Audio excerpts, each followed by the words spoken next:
Hey everybody, Freddy the Bassett here, and I'm his human, David. And we haven't talked with you folks in a long time to tell you how we're doing and how Freddy is doing, right?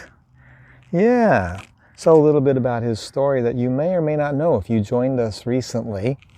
And that is that he was my mom's dog. She lived back in Florida, and she passed away about 3 years ago. And when she did, Freddy moved out here to live with me, right? And when he got here, he was a bit overweight, actually a lot overweight, and had really bad arthritis. And yeah, I love those ear rubs. And could barely walk across the street, much less go for walks or anything like that. But over a few months of while he was here, he lost 20 pounds, got down to his lean, mean fighting weight, and his arthritis went away, amazingly. And he was able to go for hikes and things like that. And then last year, right before Memorial Day weekend, he got a spinal injury, which is common among breeds like Basset hounds and Dachshunds and Corgis. It's called IVDD, intervertebral disc disease, which in human terms, he had a herniated disc. And the difference between a Basset hound and a person is that when a person starts to hurt, they'll tell you. But when a Basset hound hurts, he just deals with it and figures out how to live with it until he can't. So that one morning just before Memorial Day weekend, he woke up and he couldn't move his back legs. He had surgery, and then afterwards we did rehab, and we were able to get one of his hind legs back to recovered. But unfortunately, his right hind leg just hasn't gotten any, it still doesn't work. It pretty much just wants to sit straight all the time. And you,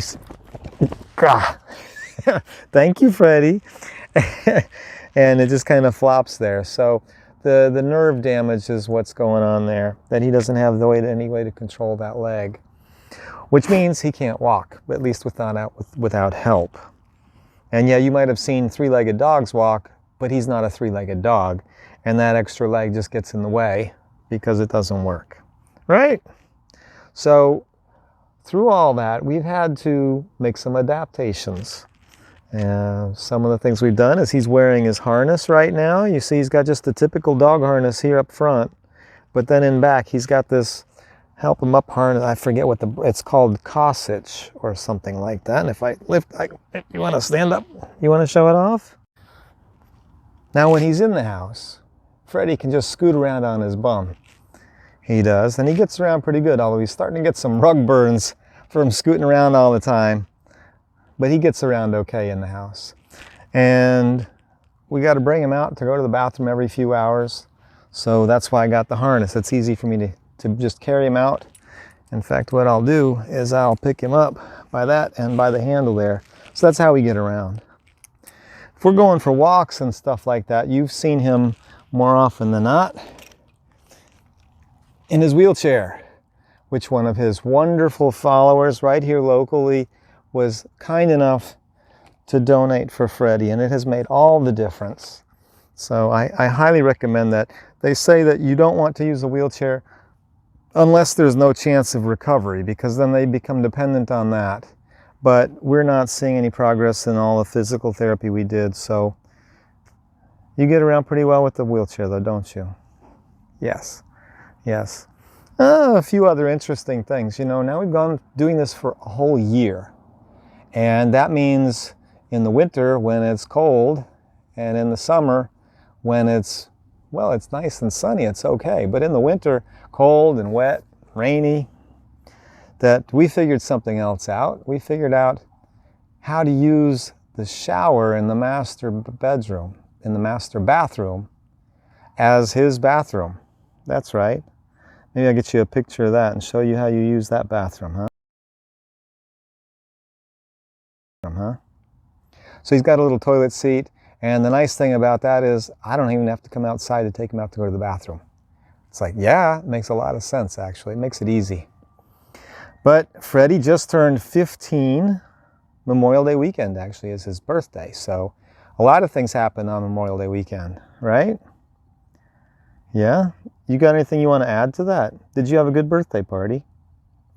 We didn't have a big celebration, did we? Speaking of big celebrations, Woodinville, the city that we live in, or right adjacent to, has a big festival for Basset Hounds. They celebrate Basset Hounds every year. And Freddy got to go to that the first year he was here. But then the last 2 years, with COVID, they canceled it. It's a big parade, a big festival and all this. They have Basset games. Some of the games that they do, when I talk about Basset games, they have like who has the longest ear span, who's got the best howl, or who's got the best costume, or who has the best owner costume, and one of them is who has the best trick. And if you know Basset Hounds, you'll know that when I say, at least that year, the best trick was they got the dog to sit. Bassets aren't known for their skills and tricks, but I think Freddy's going to take it away this year. We got a nice little secret trick, so you want to watch for that. That happens August 13th. It's all sponsored by the Chamber of Commerce from Woodinville. And hopefully we'll get a chance to be in that, and we'll be in the parade. I love to see if he'll be walking. We'll see how he does. He'll either be walking or riding in the cart. I have a nice big cart to carry him around in. Oh, you love the ear rubbing, yes. If you ever see Freddy, you know this is how you can win his attention. Right on. So that's a little bit about what's going on with Freddy. He's doing okay. When you see him walking in the cart, know that he's not getting any better than that. At least that's what it appears like. We still try to do things with him to help him, right? We work together on that a little bit. But there's not a lot that can be done at this point. It's been a year, so if we haven't seen any change in a year, we're probably not going to see any improvement. It's just about keeping it good for where you are now. Right? You're a good kid.